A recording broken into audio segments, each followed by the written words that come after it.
સાધુ સંતોનો ગઢ એટલે કે ગિરનારમાં વસેલું જુનાગઢ. અહીં જુનાગઢ જિલ્લાનું વધુ એક આશ્રમ જે છે તે વિવાદમાં આવ્યો છે.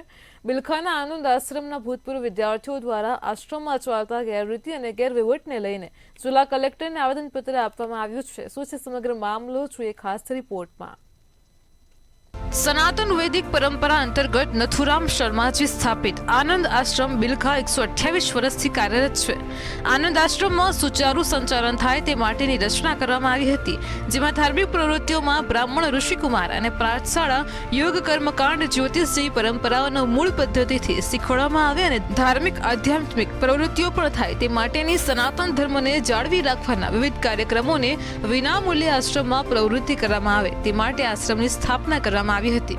પરંતુ છેલ્લા ઘણા સમયથી વ્યવસ્થાપક તેમજ મંત્રી સહિત ટ્રસ્ટી મંડળને આશ્રમમાં ચાલતા ગેરવહીવટ અંગે રજૂઆતો કરવા છતાં પણ સંતોષકારક જવાબ મળેલ નથી, જેમાં મિસમેનેજમેન્ટ તરફ ધ્યાન દોરતી રજૂઆતની અવગણના કરવામાં આવતી હોવાની ફરિયાદો પણ કરવામાં આવી છે. અમે આજે કલેક્ટર સાહેબ પાસે આવવાનો અમારો મૂળ હેતુ કે અમારા ગુરુદેવનો આશ્રમ આનંદ આશ્રમ બિલખા જે વૈદિક સનાતન ધર્મની પરંપરા પ્રમાણે ચાલતો, જે આશ્રમની અંદર અમે તમામ વિદ્યાર્થીઓ અભ્યાસ કરી અને આજે એક સારા સ્થાન ઉપર અમે બધા ગુરુદેવની કૃપાથી છીએ, જે શ્રીમન્નાથ નથુરામ શર્માજી છે એમની કૃપાથી અમે વૈદિક પરંપરાનો સારો અભ્યાસ કરી અને આજે એક વેલસેટ છીએ.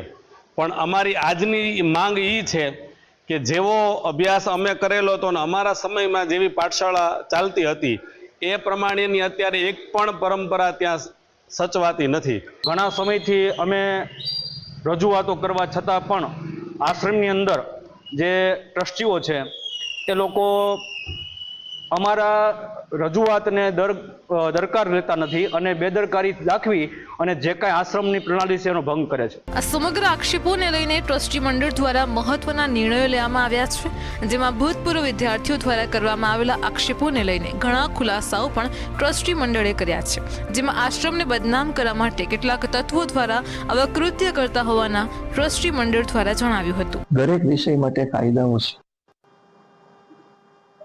જો એમના આક્ષેપો સાચા હોય તો સૌથી વધારે આનંદ મને થશે, કારણ કે આવા ટ્રસ્ટોમાં ગેરવહીવટ થતો હોય અને કોઈ ધ્યાન ન દોરતું હોય. એના બદલે આવા જાગૃત નાગરિકો, જાગૃત ભૂતપૂર્વ વિદ્યાર્થીઓ કે જાગૃત સાધકો હોય તો આવો કોઈ પણ જાતનો ભ્રષ્ટાચાર થયેલો સાબિત થતો હોય તો હું એમની સાથે છું.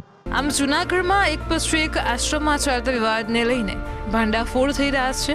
ટ્રસ્ટી મંડળ અને સાધકો અને શિષ્યો આમને સામને આવી રહ્યા છે. ત્યારે હવે આગામી સમયમાં આશ્રમને લઈને વધુ શું સત્ય બહાર આવે છે તે જોવાનું રહ્યું. હાર્દિક વાણિયા, મંતવ્ય ન્યૂઝ, જૂનાગઢ.